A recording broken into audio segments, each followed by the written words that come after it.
I'd like to jump straight in, if you don't mind, with asking you both to share your views on the importance of having strong female characters in a genre that's traditionally very male-dominated and a franchise that's very male-dominated as well. Like, what are your thoughts around that?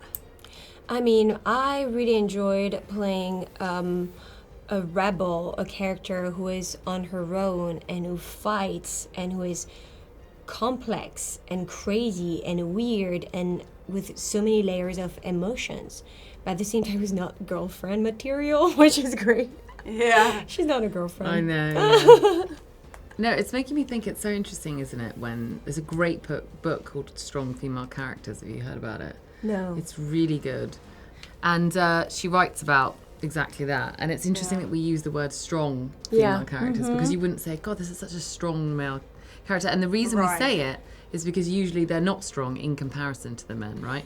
And in this movie, not only do you have a strong presence, but you also have actually physically strong people. I mean, the fact that Pom can climb on a train, can be the one chasing Tom Cruise in a tiny car, and also, you know, nearly win in a fight with him. I mean, that's radical so far. Yeah, but in this genre. It's strong with Very action, cool. but also when you exude power by not even having to fight, like your character. I mean, the scene in Venice is so powerful, and she just speaks, but it just like gives you goosebumps, you know? Totally. You're right, you're so right though. You wouldn't say, oh, strong male You'd be like, characters. Tom, you play such a strong male character in this. He'd be like, well, yeah.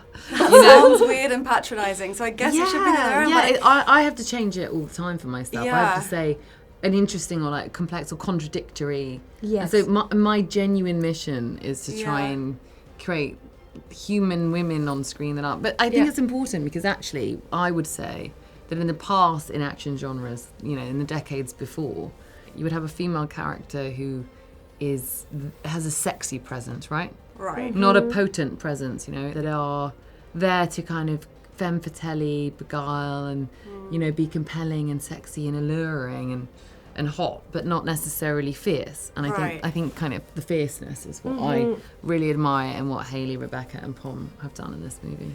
That's so true, because, and like, especially in this genre as well, typically it's the men who are dominant and they're fighting and they're sorting stuff out while the women are looking pretty and they're more worrying passive about and them. weak. Yeah.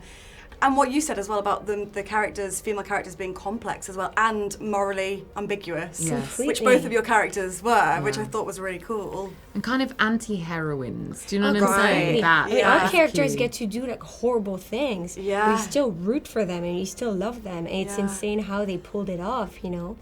McHugh and Tom. It's crazy. I mean, this is storytelling, you know? It's just the best. I'd love to know what advice you would give to young girls who want to become actors. I mean, you know, there's an advice that I had once and it was so true. It's like, follow your gut. You know, if you have a gut feeling that you shouldn't be doing something, don't do it, you know? There's like, follow your instinct, you know?